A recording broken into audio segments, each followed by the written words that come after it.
Dulu beta jauh dari Yesus, sempurna beta mau kenal Dia. Selama kita hidup pasti ada masalah, ya. Tapi jangan menyelesaikan masalah tanpa masalah. Itu penggadaian namanya. Kalau orang berkata menerima Yesus adalah berbahagia, menerima Yesus masalah selesai, menerima Yesus itu enak, tidak begitu buat saya. Yesus berkata untuk mengikut Dia, pikul salibmu, sangkal dirimu, lalu ikut aku. Tapi banyak orang Kristen itu suka dengar iklan-iklan tentang kekristenan. Kalau ikut Yesus masalah selesai, ikut Yesus hutang lunas.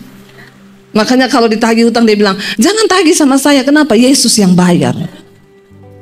Utang dosa dibayar Yesus, utang uang bayar sendiri. Amin. Makanya jangan suka berhutang. Amin. Iya saudara, ketika saya mengikuti Yesus maka hidup saya masuk dalam penderitaan, masuk dalam masalah. Ya, tetapi Tuhan berkata berbahagialah jika engkau menderita karena kebenaran. Itu artinya roh kemuliaan ada dalam hidupmu.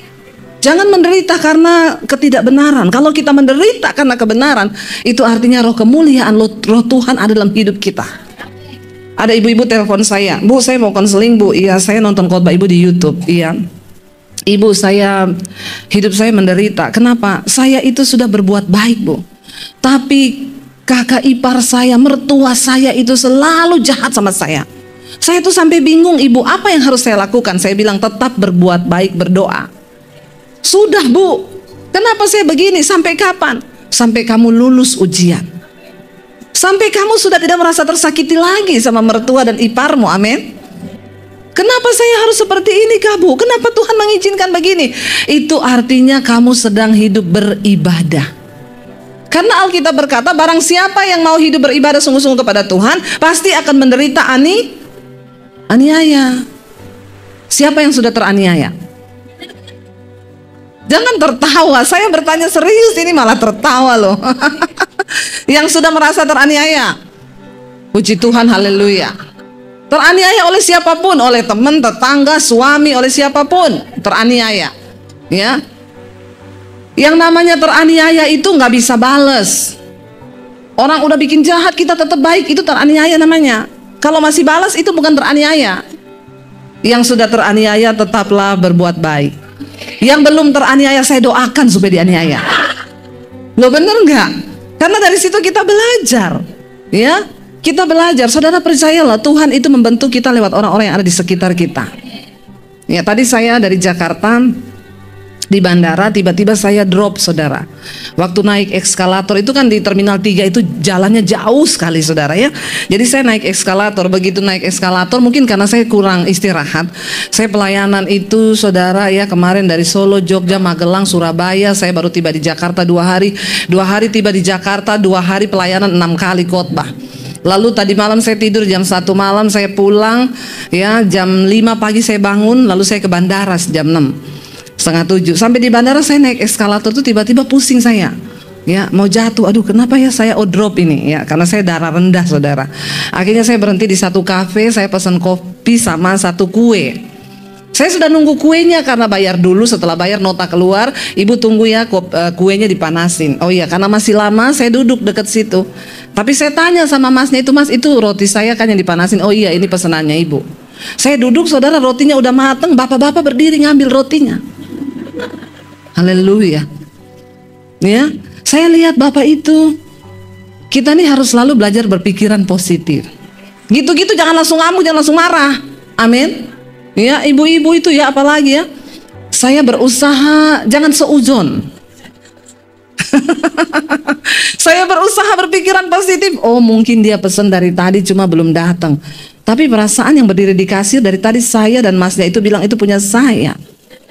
Tapi biarlah ya, saya tunggu nggak ada yang bikin lagi. Mbak-mbaknya sudah sibuk sendiri, mas-masnya nggak ada orang yang lagi bakar roti. Jadi saya tanya sama mbak itu, Mbak, itu kayaknya roti saya diambil bapaknya ya. Terus mbaknya bilang, oh emang tadi ibu beli? Lah saya sudah bayar nih notanya. Oh, lalu dia pergi ke meja bapak itu. Untung belum dimakan saudara. Dia tanya gini, Pak, Bapak pesan roti ini? Dia bilang enggak. Bikin emosi nggak saudara? Bapaknya bilang enggak, lah kok bapak ambil? Oh maaf mbak, ya udah ambil aja. Terus diambil dipindahkan ke meja saya. Ada ya orang-orang aneh di dunia ini. Ya. Lalu waktu saya duduk itu setengah gondok, tapi saya berpikir tiba-tiba Roh Kudus tuh bilang gini, ya dalam hidup ini kamu akan menghadapi banyak orang aneh, ada yang aneh, ada yang stres, ada yang menyenangkan. Dan kita nggak pernah bisa mengendalikan orang seperti apa yang datang kepada kita kan? Kita kan nggak bisa mengendalikan dan memilih siapa aja yang saya cuma mau hadapi dia. Teman baik sekalipun ada saatnya Tuhan izinkan terjadi clash. Artinya apa? Kita nggak bisa mengontrol semua keadaan yang datang dalam hidup kita. Kita suka atau tidak suka waktu itu terjadi, hadapilah. Yang terpenting adalah bagaimana engkau berespon. Amin. Ya, saya berusaha tenang. Itu dari tadi pagi itu saya merasa saya udah antri saudara, karena sudah check in online tapi nggak bisa dapat tempat duduk. Jadi saya harus antri. Sudah antri, ada bapak-bapak datang langsung berdiri di depan saya. Padahal antrinya panjang, dia berdiri di depan saya. Mau marah bagaimana? Saya cuman gini, hello. Ya, lalu dia lihat saya, dia bilang, oh maaf, dia pindah ke belakang. Ya, saudara, di hidup ini ada aja hal-hal yang bisa bikin kita marah. Tapi saya percaya orang yang datang di sekitar kita, keadaan yang terjadi di sekitar kita, itu cara Tuhan untuk membentuk kita. Amin. Jadi jangan buru-buru marah. Waktu saya terima Yesus tahun 95, nanti besok saya kesaksiannya lengkap. Ya, di sini cuma sepotong saja biar saudara penasaran. Ya, saudara, saya terima Yesus tahun 95, ceritanya waktu itu saya udah mau bunuh diri. Lalu saya dibesarkan dalam sebuah keluarga yang papi saya itu galak, ya, tiap hari mukul. Bukan cuma badan saya biru-biru kalau dipukul saudara, ya. Semua kata-kata makian yang tidak enak didengar tuh dilimpahkan. Mami saya ngomong, kamu ngerti aja kenapa papi itu begitu, karena dia punya banyak pegangan ilmu hitam. Apalagi dia pernah dimandikan di tengah laut, di tengah malam, bulan purnama diisi ilmu kebal. Jadi sejak saat itu tiap hari dia marah. Nggak ada hari tanpa marah. Kalau nggak marah itu rasanya hari belum lengkap. Ibu-ibu yang tiap hari marah-marah itu pasti ada ilmu kebal. Anda harus didoakan pelepasan. Amin. Hati-hati loh, ya, hati-hati. Ya, bener, saya nggak main-main ini ya. Lalu saya itu tiap hari mendapat kata-kata yang seperti itu. Lalu saya dibesarkan dalam keluarga yang seperti itu. Lalu karakter anak itu dibentuk oleh orang tua. Dengar baik-baik ibu-ibu, ya. Jangan berteori kepada anak. Kenapa? Karena teladanmu akan berbicara lebih keras daripada perkataanmu. Teladan hidupmu akan berbicara lebih keras daripada perkataanmu. Kita nggak bisa ajar anak kita gini, kamu nanti kalau udah nikah, kamu harus layani suamimu loh ya. Padahal kita nggak pernah layani suami. Apa contoh yang dia akan lihat? Itu sama kayak ayah yang merokok lalu ngomong sama anaknya gini, jangan merokok loh. Kamu tahu rokok itu tidak bagus, ya. Lah papa kenapa merokok? Kan papa, kamu tidak boleh, ya. Orang tua seperti ini bagusnya kita baptis ulang. Kita rendam agak lama 15 menit, supaya dia buka mata langsung di rumah Bapa di sorga. Lebih baik jiwanya selamat, tubuhnya binasa tapi jiwanya selamat. Amin loh. Haleluya. Saudara, ya, jadi saya terbentuk ya dalam karakter yang seperti itu. Saudara bisa bayangkan, saya dibentuk dalam keluarga yang seperti itu. Karakter saya tiap hari lihat papi ngamuk, dia marah, mukul, salah sedikit ditampar, salah sedikit dipukul. Anak yang dibentuk dengan lingkungan yang seperti itu jadi apa saya? Saya mulai bertumbuh jadi orang yang keras. Ya, saya berantem sama adik saya yang laki-laki, badannya lebih tinggi dari saya, tatoan semua. Kalau berantem saya ajak pukul-pukulan pakai tangan. Ya, karena memang makanya ingat ibu-ibu ya, pembentukan karakter anak itu ada di tangan kita. Setidaknya kalau suamimu belum bertobat, hari-hari ini tuh saya dapat SMS, saya dapat inbox ya, karena di YouTube itu saya kasih nomor HP. Jadi ibu-ibu bayangkan kalau khotbah saya di YouTube yang nonton hampir 100.000, yang konseling itu berapa? HP saya sampai error. Bener, sampai bunyi-bunyi sendiri, ting ting ting ting ting ting ting ting ting ting. Untung saya tidak error. Itu yang konseling, ya. Kemarin ada satu orang ibu, Bu Debi, saya mau tanya Bu, kenapa anak saya dengar khotbah ibu tentang kuasa perkataan. Mungkin sekarang saya lagi menuai kata-kata saya terhadap anak saya. Anak saya pergi dari rumah Bu, sudah 4 hari nggak pulang. Saya tanya, anak cewek apa cowok? Cewek, umur berapa? 16 tahun. Pergi sama pacarnya nggak balik. Itu ibu saya sudah nggak bisa larang dia Bu. Kalau saya larang, saya dimaki, dia tunjukkan bagaimana dia memberontak. Ya, memang sih saya akui Bu, waktu dia masih kecil, kalau nilainya jelek saya bilang, bego lu, dasar tolol. Lalu dilesin semua pelajaran, dikasih supaya pinter. Anak ini setiap hari dikutukin. Ya, akhirnya anaknya tumbuh seperti itu. Jadi kalau dia ngamuk, mamanya marah, dia bilang gini, lah kan ini maumu kan, dari kecil kan lu ngomong gua bego tolol, lah inilah hasilnya. Anak itu ngomong begitu. Jadi kita ini anak itu dibentuk, ya. Ibu-ibu jangan pernah lupa, saya itu setiap pagi dari anak masih kecil mulai sekolah, tiap pagi saya tumpang tangan di atas kepalanya. Ya, ini perkara kecil yang kelihatannya sepele tapi berdampak besar. Alkitab berkata, apa yang engkau lepas di bumi akan terlepas di sorga, apa yang engkau ikat di bumi itu terikat di sorga. Tiap pagi anak mau berangkat sekolah, saya doakan dalam nama Yesus, engkau diberikan otak yang pintar, cerdas, berhikmat, dijauhkan dari percabulan, kenajisan, hidupmu kudus dalam nama Yesus, dijaga oleh Tuhan. Apa yang engkau perkatakan, ya, engkau sedang menabur benih. Makanya hati-hati sama anak. Jangan ngomong dasar bego, tolol tuh ibu-ibu tuh ya. Daripada ngomong gitu mending dasar pinter. Lo kan sama saja kan. Daripada kita maki anak, saudara, benar. Akhirnya saya mulai bertumbuh, ya, saya mulai bertumbuh dalam lingkungan keluarga seperti itu. Waktu saya terima Yesus, saya mulai dibentuk. Singkat cerita, tahun 95 ketika saya mau bunuh diri, Tuhan Yesus datangi saya secara pribadi, lalu saya bertobat. Ketika saya bertobat itu benar-benar perubahan terjadi dalam hidup saya 180 derajat. Nggak usah 360, balik lagi. 180 saja. Saya terima Yesus, tiba-tiba saya rasa lapar dan haus akan Tuhan. Saya baca Alkitab. Apa yang dulu merupakan keuntungan bagiku sekarang kuanggap rugi, karena pengenalan akan Kristus itu lebih berguna dari segala-galanya. Saya nggak mau lagi ke diskotik, saya nggak mau lagi dugem. Tiap hari yang saya lakukan cuma baca Alkitab. 1 hari 6 sampai 7 jam saya baca Alkitab. Saya yakin orang Kristen tidak dapat yang seperti itu. Ya, tidak ada yang rasa yang seperti itu. Itu Tuhan jamah saya benar-benar, saudara. Ya, orang Kristen zaman now mah ditanya baca Alkitab, bagaimana mungkin, membaca saja aku sulit. Lalu akhirnya saya mulai berubah. Ketika saya baca Alkitab, saudara, itu ditelanjangi semua perbuatan saya. Saya mulai baca di situ, berhentilah marah, tinggalkanlah panas hati, karena amarah itu membawa sesuatu yang tidak berkenan kepada Tuhan. Orang tuh kalau marah-marah mukanya cepat tua. Coba lihat kanan kiri. Awet muda atau awet tua? Ya, kalau awet tua bertobatlah segera. Ada orang loh sampai senyum aja udah nggak bisa loh. Lo bener loh saudara, hati-hati loh. Hati-hati loh ya. Kalau Anda sudah berat tersenyum itu sesuatu. Hubungi pendeta atau psikolog, psikiater terdekat. Benar. Orang yang pertama susah senyum, yang kedua tidak pernah menangis. Itu bahaya. Saya mau tanya sama ibu-ibu di sini, yang 1 bulan ini tidak meneteskan air mata, yang 1 bulan ini belum pernah menangis siapa? Angkat tangan. Yang nangis terus. Kayaknya banyak yang nangis terus. Ya, dengar baik-baik ibu-ibu ya. Kita itu perlu menangis, itu perlu. Kenapa? Karena waktu kita menangis itu kita sedang menyalurkan emosi. Bukan cuma sedih loh, bukan cuma waktu tidak ada duit orang nangis. Saya bahagia, dekat Tuhan, ngalami Tuhan, saya nangis loh.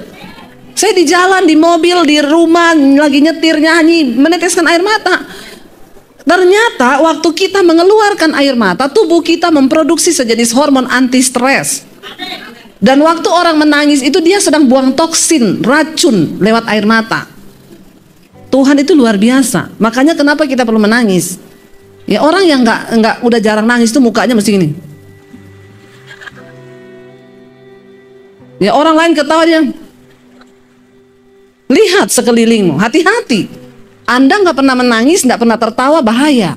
Ada sesuatu yang sakit dengan jiwamu. Saya hari-hari ini lagi banyak belajar tentang kejiwaan.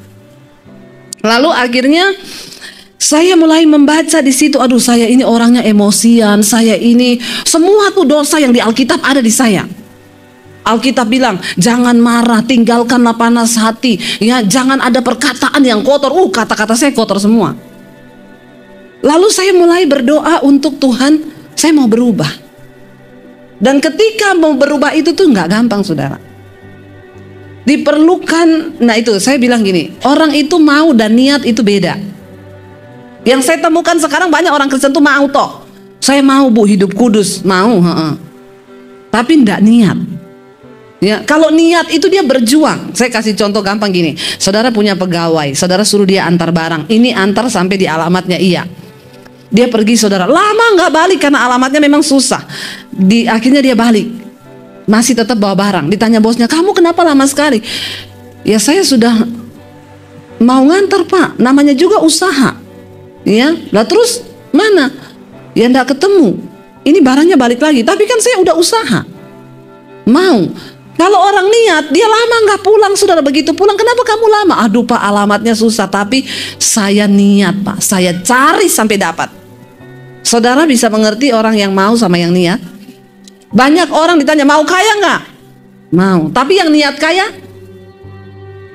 Ayo, orang tuh kalau niat kaya tuh ada perjuangan, ada harga yang harus dibayar. Nah demikian juga dengan iman. Kita mau berkenan sama Tuhan, mau. Banyak orang Kristen cuma mau, tapi nggak niat. Waktu saya mau berubah karakter saya, saudara, perubahan karakter itu tidak bisa engkau dapatkan waktu engkau doa puasa, terus engkau dalam nama Yesus simsalabim berubah, ting, ada asap-asap terus ting, nggak bisa. Berjuanglah, Rasul Paulus bilang, aku melatih tubuhku dan berusaha menguasainya, supaya jangan setelah aku memberitakan Injil aku ditolak sama Tuhan. Dia melatih tubuhnya. Saya melatih untuk tidak marah itu susahnya minta ampun. Ya karena saya dulu orangnya pemarah. Tapi saya bilang, Tuhan, saya harus berbuah di dalam roh. Jangan cuma punya karunia roh, tapi tidak berbuah di dalam roh. Orang tuh kalau punya karunia roh, dikit-dikit kesandung batu, laba-laba. Tapi mulut juga, saudara. Di rumah, kebun binatang, semua keluar. Saya pernah tuh di Jakarta. Ada suami istri, saudara, waktu saya pelayanan di satu gereja. Mereka tuh pakai baju hitam putih, pengerja di gereja itu. Waktu pas puji-pujian, wah bahasa rohnya penyembahan suami istri. Pakai getar-getar. Di gereja itu sekarang sudah jarang bisa dibedakan mana yang asli, mana yang palsu. Hati-hati loh. Tapi Tuhan tidak bisa dibohongi. Ya, jadi jangan berpura-pura. Mari kita hidup apa adanya di hadapan Tuhan. Itu ya bahasa rohnya. Begitu pulang nih, saya salaman sama suaminya di depan pintu. Terima kasih Bu, kata dia. Khotbahnya Ibu sangat memberkati. Di pipinya ada bekas luka. Saya nih bercanda. Tapi ternyata memang dipakai Roh Kudus. Saya bilang gini, Pak, itu pipi dicakar istri ya. Kan ya enggak mungkin toh, saudara ya. Wong pakai baju hitam putih pengerja tadi. Musuh cakar-cakaran. Ya enggak masuk akal toh ya. Jadi saya tuh bercanda. Saya bilang, Pak, itu pipi dicakar istri. Dia diem 1000 bahasa, tangan saya tetap dipegang. Saya bilang, kenapa Pak? Ibu tanya deh sama istri saya. Saya lihat istrinya berdiri di sana. Bu, sini Bu, sini.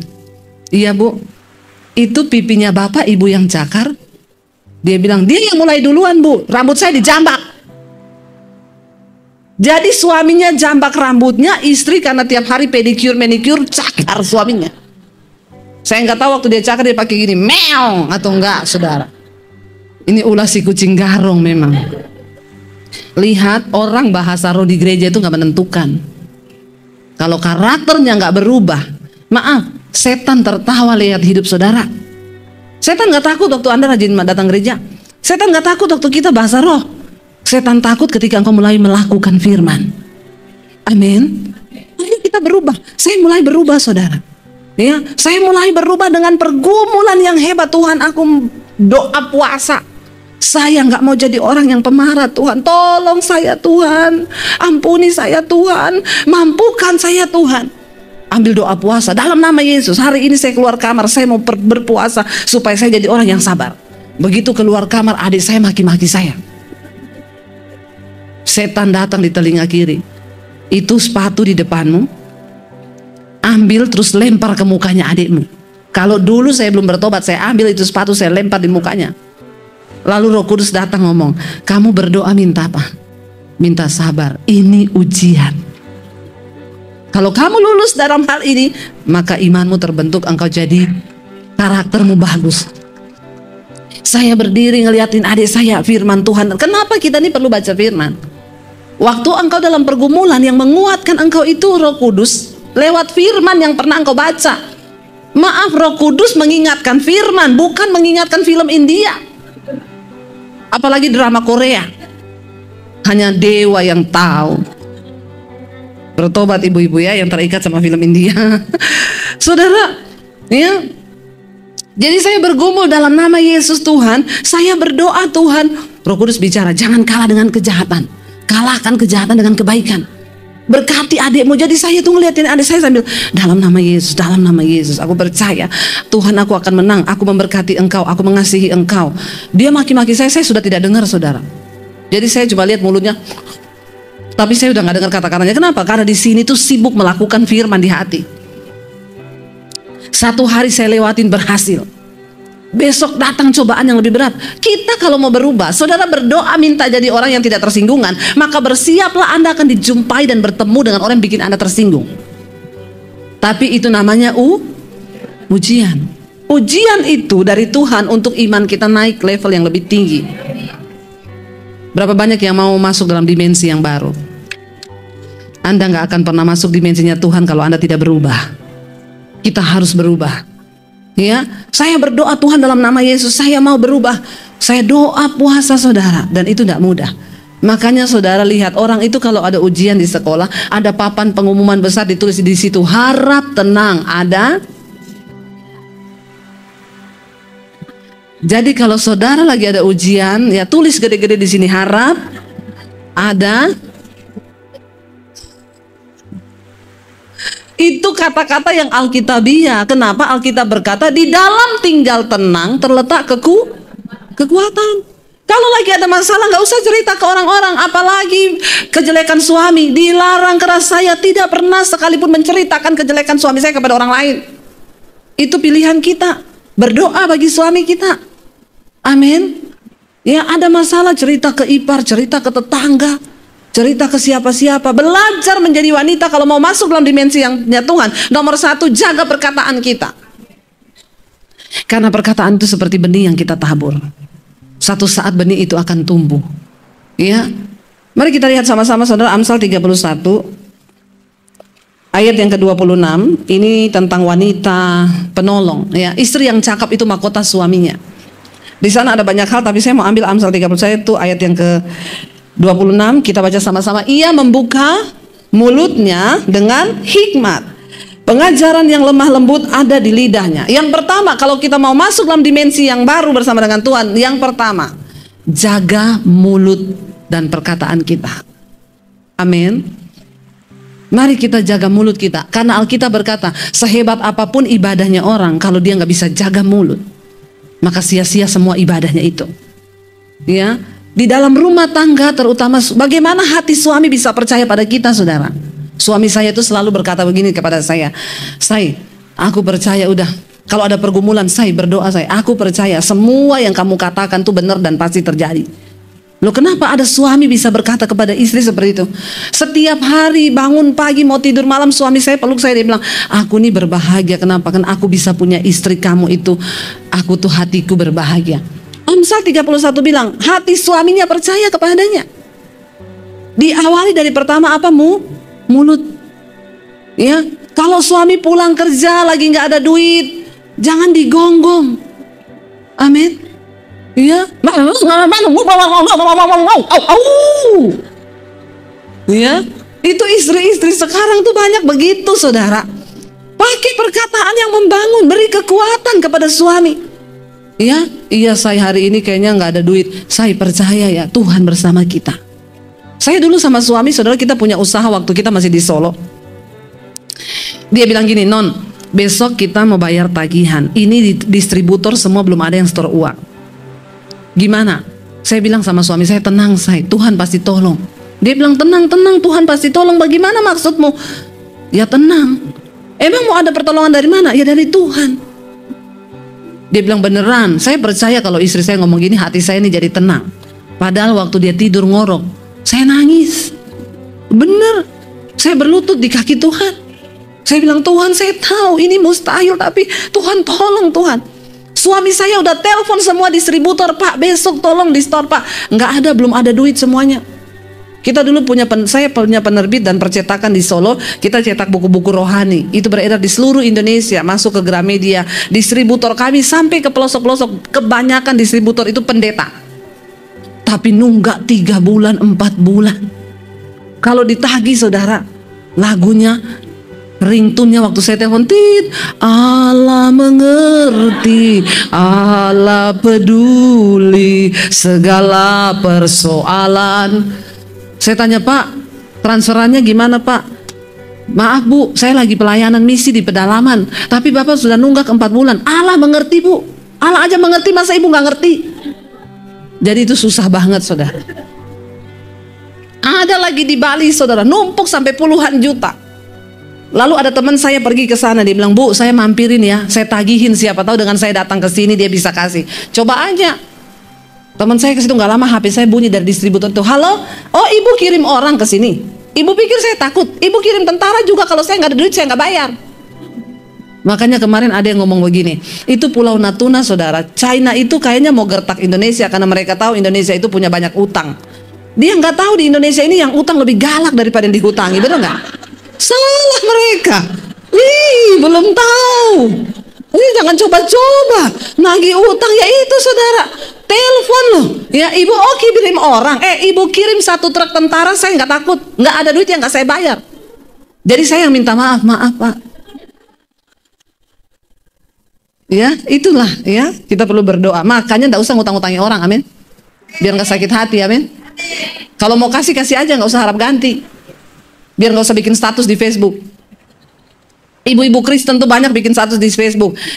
Apapun resolusimu tahun 2020, bayar dulu utang resolusi yang pertama. Lu ngutang udah 2 tahun gak bayar-bayar.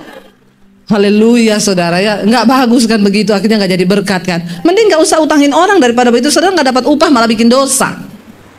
Saudara, saya bilang sama suami saya, percaya saya, besok pagi suami saya bangun doa pagi, dia bilang, saya hari ini toko kertas kita nggak bisa ambil kertas kalau nggak bayar, nggak bisa nyetak lagi, dia suruh bayar dulu. Sementara semua itu nunggak sampai 3-4 bulan. Suami saya pergi doa pagi, pulang doa pagi dia nyanyi, hatiku percaya. Saya bilang, kok pernya panjang banget, antara percaya dan tidak. Loh itulah iman saudara. Kita ini realita aja, bener nggak? Iya. Masalahnya kenapa kadang percaya kadang enggak? Di depan mata ini yang nagih utang kelihatan orangnya, Tuhan nggak kelihatan. Bener nggak? Dia nyanyi hatiku percaya. Waktu dalam keadaan begitu suami itu biasanya stres. Istri sebagai seorang penolong, saya bilang, saya percaya hari ini tuh pasti ada mujizat. Dia langsung semangat. Kamu tahu dari mana? Ya dengan iman.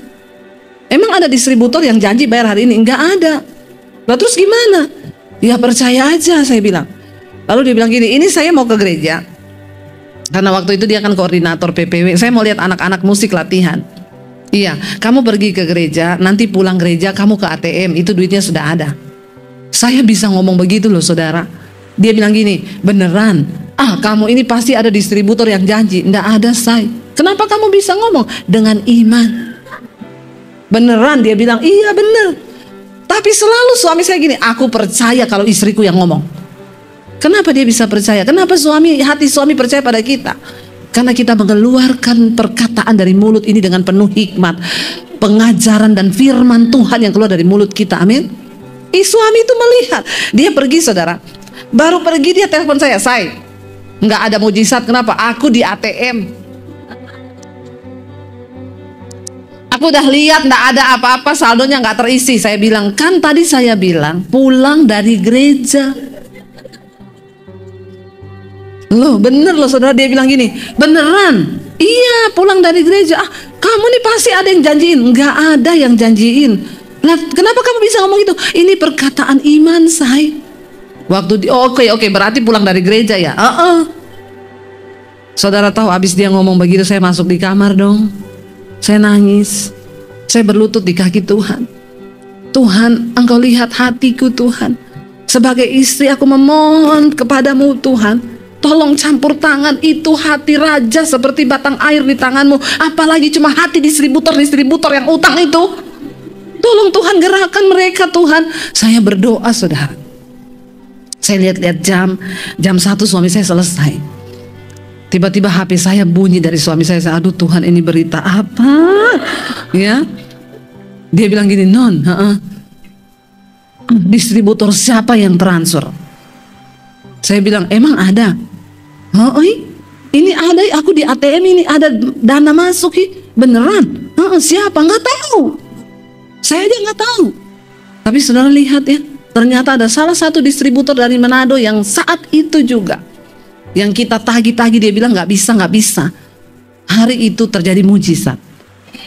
Saudara, ya, ketika kita memperkatakan, mengeluarkan mulut kita ini dengan hikmat dan pengajaran firman Tuhan, percayalah, waktu engkau masuk dalam dimensinya Tuhan, apa yang tidak mungkin, yang mustahil, tidak ada yang mustahil bagi Tuhan.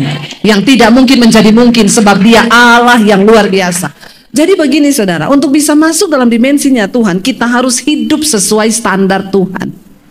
Apa itu iman? Iman itu dasar dari segala sesuatu yang kita harapkan dan bukti dari segala sesuatu yang belum kita lihat. Ketika engkau hidup sungguh-sungguh dalam pertobatan, karaktermu diubahkan, perkataanmu berubah, maka engkau akan melihat. Makanya di dalam Yosua pasal 1 ayat 7 dan 8 Tuhan bilang apa? Yosua, jangan takut dan gentar hatimu. Perkatakan kitab Taurat ini siang dan malam.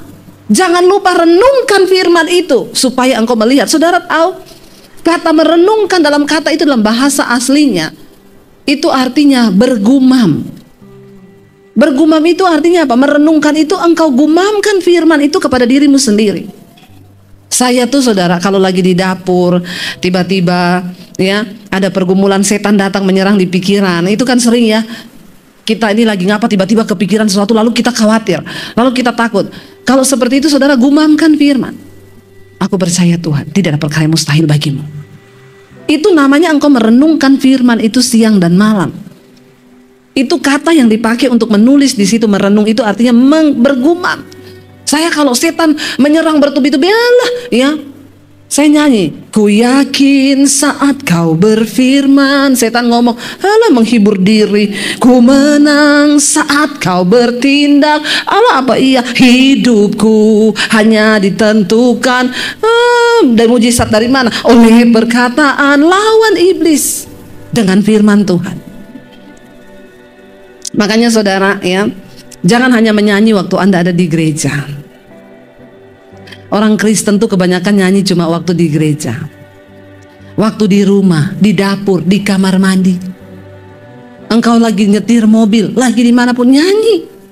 Kenapa? Itu kekuatan kita. Waktu engkau menaikkan pujian tuh Tuhan bertahta di atas pujian penyembahan kita. Amin. Ya. Ketika engkau menaikkan pujian, Dia bertahta. Ya.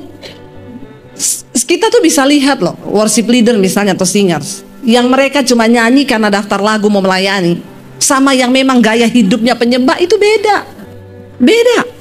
Akan terasa saudara. Ya, seorang benar-benar penyembah yang sejati sama yang hanya di gereja dia nyanyi, itu beda.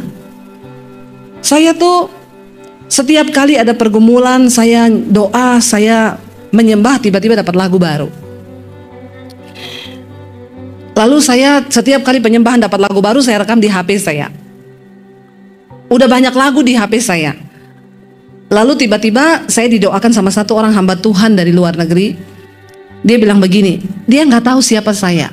Dia bernubuat, dia bilang ini, ibu sedang bergumul untuk keluarga ibu yang belum percaya kepada Kristus. Tuhan berjanji Tuhan akan menyelamatkan mereka.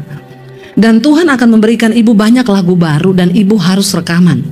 Saya kaget dengar itu saudara, karena saya jujur nggak pede rekaman, suara saya pas-pasan. Pas orang sakit dengar, pas sembuh. Pas lagi dalam pergumulan, pas menghibur gitu ya. Jadi Waktu suami saya dengar itu, suami saya ini kan pemain piano. Dia bilang gini, "Say, mana lagu-lagumu yang dari HP?" Dia minta sendiri karena saya nggak pernah pede kasih lagu itu ke dia. Lalu saya kasih ke suami saya. Dia mulai bikin aransemennya. Lalu tiba-tiba jadi, saudara. Lalu kita bikin album. Ya, pertama kali dicetak album itu cuman bikin-bikin sendiri awalnya. 1.000 keping habis, 2.000 keping habis, 3.000 habis, 4.000 habis, 5.000, sampai album saya yang pertama mencapai 12.000 keping. Ya, lumayan lah ya. Nanti ada di depan, saudara bisa dapatkan. Kalau mau tanda tangan, saya kasih tanda kaki. Ya, saudara, itu lagu itu ya lahir dari pengalaman pribadi. Ada satu lagu di situ yang saya tulis waktu saya diusir dari keluarga saya. Saya bertanya, Tuhan, kenapa saya harus diusir dari keluarga saya? Kan bisa aja Tuhan rubah hati papi saya, lalu dia terima saya di rumah. Saya nggak perlu diusir, kan ada tuh orang yang begitu. Dia terima Yesus terus nggak perlu diusir gitu, lalu diterima, ya udah jadi anak, tetap jadi anak. Tapi memang manusia sama Tuhan itu beda tipis. Tuhan maha tahu, manusia sok. Ya, jangan sok tahu, beda tipis kita. Waktu itu saya menyalahkan Tuhan, kenapa saya diusir Tuhan? Saya diusir dari rumah, saudara. Papi saya bilang, waktu itu saya lulus SMA tahun 96. Kamu pergi dari rumah kalau kamu jadi Kristen, jangan anggap punya keluarga, dan yang ingat, jangan bawa ijazahmu. Saya mau lihat Yesus kasih makan kamu. Saya nangis waktu itu. Dari pilihan yang begitu berat, akhirnya saya tinggalkan keluarga. Nah, waktu saya dalam pergumulan, saya dari kota Poso saya ke kota Palu. Di dalam pergumulan itu di kota Palu saya bikin satu lagu. Kata-katanya itu, bagaikan rahasia yang tiada terpecahkan, sering ku mencoba memahami pikiranmu, namun satu hal yang ku tahu di hatiku, kau Tuhan rencanakan terbaik bagiku. Gini saudara, bagai rahasia, seringkali kita nggak mampu memahami jalan Tuhan, tapi percaya saja jalannya itu yang terbaik. Saudara tahu, dulu saya terus bertanya waktu saya diproses selama 1 tahun. Saya tinggalkan keluarga saya di kota Palu untuk bisa dapat makan. Saya tinggal di satu tempat kos, anak-anak kos. Untuk bisa dapat makan saya cuci baju anak-anak kos, saya nyapu, nyetrika, masak setiap hari. Setan datang ngomong, goblok jadi Kristen, jadi pembantu, mending pulang ke keluargamu. Tapi saya bertanya, Tuhan, kenapa ini terjadi? Saya kan cuma pengen jadi Kristen, nggak perlu diusir kan dari rumah. Saudara tahu, sekarang setelah saya melihat karya Tuhan, saya doanya jadi begini, Tuhan, terima kasih karena waktu itu saya diusir. Kalau saya tidak diusir, saya tidak jadi seperti sekarang ini. Kalau saya nggak diusir dari keluarga saya nggak ketemu saudara malam ini, amin. Saya nggak ketemu suami saya nggak ketemu dengan rencana Tuhan yang besar. Tapi waktu diproses itu, saudara, wow, sakitnya itu bagi daging luar biasa. Tapi Tuhan bilang, berbahagialah kalau engkau menderita karena kebenaran. Nomor 1 yang pertama, perkatakan firman Tuhan. Banyak nyanyi di rumah tuh, nyanyi, amin. Ya, nyanyi saudara, apapun persoalan nyanyi saja. Toh juga engkau marah-marah nggak bisa merubah keadaan. Daripada marah lebih baik nyanyi. Yang kedua saudara, mari kita tahu kebenaran ini. Kenapa orang itu nggak bisa jaga perkataan? Lukas pasal yang ke-6 ayat yang ke-45. Lukas pasal 6 ayat yang ke-45 berkata begini, orang yang baik, Lukas 6 ayat 45, orang yang baik mengeluarkan hal-hal yang baik, ya, dari perbendaharaannya, hatinya yang baik. Dan orang yang jahat mengeluarkan barang yang jahat dari perbendaharaannya yang jahat. Kenapa? Karena yang diucapkan mulut itu meluap dari hati. Kenapa orang nggak bisa memperkatakan firman Tuhan, mulutnya nggak bisa omong yang baik? Karena hatinya tuh nggak beres. Kalau kita mau benar di hadapan Tuhan dan mau masuk dalam dimensi yang baru bersama Tuhan, mari bereskan dari hati, amin. Orang itu kalau hatinya rusak, saudara, banyak kepahitan, kekecewaan, sakit hati, itu omongannya nggak ada yang baik. Bagaimana kita mau lihat janji Tuhan kalau kita saja nggak bisa memperkatakan yang baik? Saya tutup dengan satu kesaksian. Satu kali saya di Solo, saudara, pelayanan, saya ketemu satu orang ibu. Lalu ibu itu bilang gini, Bu Debbie bisa main ke rumah saya nggak? Tolong doain saya di rumah. Oke, saya bilang. Saya datang ke rumahnya dia, dikasih alamat. Waktu saya datang ke rumahnya dia, yang buka pintu itu kakaknya, saudara. Dia bilang, ibu-ibu juga. Saya tanya, ini benar rumahnya ibu ini? Dia liatin saya, iya, benar. Ada apa? Saya mau ketemu ibu ini. Saya pendeta, mau janjian, mau berdoa. Oh, masuk. Saya masuk, saudara. Sampai di dalam, duduk. Saya duduk. Lalu dia bilang, situ pendeta? Iya, Bu. Berarti kalau pendeta itu sama kayak romo-romo gitu ya? Dia gereja Katolik. Saya bilang, iya, Bu. Berarti situ punya kuasa. Saya bingung, saudara ya. Saya bilang, maksudnya kuasa apa ya? Ya kan pendeta romo gitu kan wakilnya Tuhan, berarti kan punya kuasa. Maksudnya, Bu, saya tidak mengerti. Ya kalau situ punya kuasa kan berarti situ bisa baca saya. Dalam hati saya ya, kalau ada tulisannya ya saya baca tuh ya. Orang gak ada tulisan apa yang mau dibaca. Tapi saya nangkep akhirnya, maksudnya dia, ya situ kalau memang punya kuasa ya mau situ baca saya. Maaf ya, Bu, maksudnya ibu itu saya memberitahu ibu itu orang yang seperti apa. Ya iya begitu. Gampang aja, saudara. Tiba-tiba ayat itu keluar di hati saya. Seperti wajah air mencerminkan wajah, demikianlah hati manusia itu mencerminkan manusia itu sendiri. Orang model macam begini ini hatinya gimana? Bener nggak? Ya, situ dari mana? Situ siapa? Saya kan yuk ada nama tuh ya. Sana sini situ. Ya. Saudara ya itu, aduh. Bener-bener ya saya gampang aja menebak, suruh baca orang kayak begini kan ini orang sakit jiwa toh. Saya bilang, maaf maksud ibu saya menebak keadaan ibu. Iya, situ baca saya. Maaf ya, Bu. Saya sambil berdoa dan berjaga.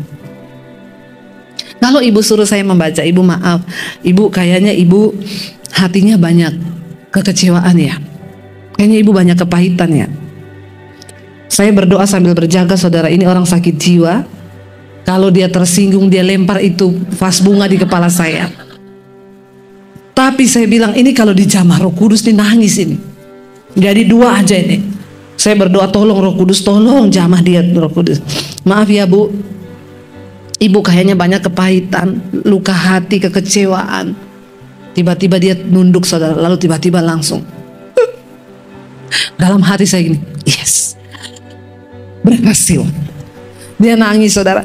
Iya, Bu, ibu tahu yang menyakiti saya bukan orang jauh, Bu, orang dekat, keluarga sendiri. Dia mulai cerita, kakak saya, ini saya. Wah, akhirnya saya mendekat, saya belai punggungnya. Bu, Tuhan mengasihi ibu. Wah, makin kencang. Bapak biar kasih mau melimpah. Makin nangis, saudara. Ini orang gak pernah nangis. Orang tuh gak pernah nangis, gak pernah senyum kalau ketemu orang. Nah, situ, sana. Oh, bener. Saya belai, Tuhan jamah hatinya. Wah, nangis dia. Saya peluk, saya berdoa buat dia. Saya peluk orang begini ini gak pernah diperhatikan. Dia butuh pelukan. Dengar baik-baik ibu-ibu, sering-seringlah peluk anakmu. Sering-seringlah peluk suamimu. Amin. Saya sama suami satu hari minimal pelukan 5 menit. Lo malah tertawa lo. Amin. Gini, lo Bu 5 menit lama banget. Ya, yang ada mah kita tiap 5 menit berantem, Bu.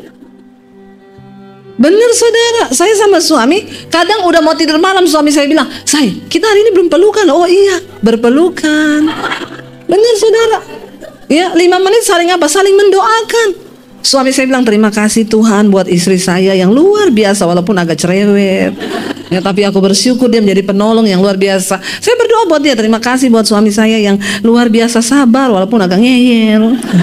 Ya, saudara, lakukan coba itu. Hal-hal kecil yang bisa berdampak besar dalam rumah tangga kita. Anak itu kalau rajin-rajin dipeluk nggak akan jadi pemberontak. Kenapa anak jadi pemberontak? Nggak pernah terdapat pelukan. Ada loh anak yang sampai gede nggak pernah dibelai. Lalu Saya peluk dia, saudara. Saya doakan. Akhirnya saya berdoa, malah dia jadi pasien pertama saya. Karena ibunya yang satu lagi mandi. Saya berdoa buat dia. Selesai berdoa, saudara, nangis sudah plong, senyum dia. Dia lihat saya, dia bilang, terima kasih ya Bu Pendeta. Saya bilang, iya Bu, sama-sama. Ibu namanya siapa? Saya bilang, situ. Lah kok jadi rohnya pindah ke saya? Ya, dia tanya, ibu namanya siapa? Ya, saya bilang nama saya Debbie Bu. Oh ya, ibu mau minum apa? Karena lihat orang itu ya, kalau dijamah Tuhan hatinya, saudara. Ya, langsung, ibu mau minum apa? Karena dia tanyanya sudah dengan senyuman, ibu mau minum apa? Saya bilang, kopi boleh Bu. Tapi kalau dia tanya nih, minum apa? Jangan saudara jawab. Saudara minta kopi keluar, kopi pakai sianida. Maka matilah kau. Ya, kenapa ada kopi pakai sianida? Karena ada hati yang terluka. Bahaya. Jaga hatimu dengan segala kewaspadaan. Saya undang para imam musik maju ke depan. Apapun titik sekecil apapun di hatimu, saudara, hari ini bilang, Tuhan beresin. Kami mau dari hati kami beres, dari mulut kami mengucapkan yang baik. Mari kita bangkit berdiri. Bapa, sentuh hatiku, ubah hidupku Tuhan menjadi ciptaan yang baru di dalam Engkau. Biar kita semua sore hari ini mau bilang pada Tuhan, ubah kami Bapa, sentuh hati kami Tuhan. Jadikan kami menjadi orang-orang yang dibaharui dalam hati, dalam perkataan kami. Ini hidup kami Tuhan, kami mau masuk dalam dimensinya Tuhan. Kami mau mengalami Tuhan secara pribadi. Kami mau diubahkan. Kami mau Tuhan melihat janji-Mu digenapi dalam hidup kami. Kami mau Tuhan. Dulu beta jauh dari Yesus, sementara beta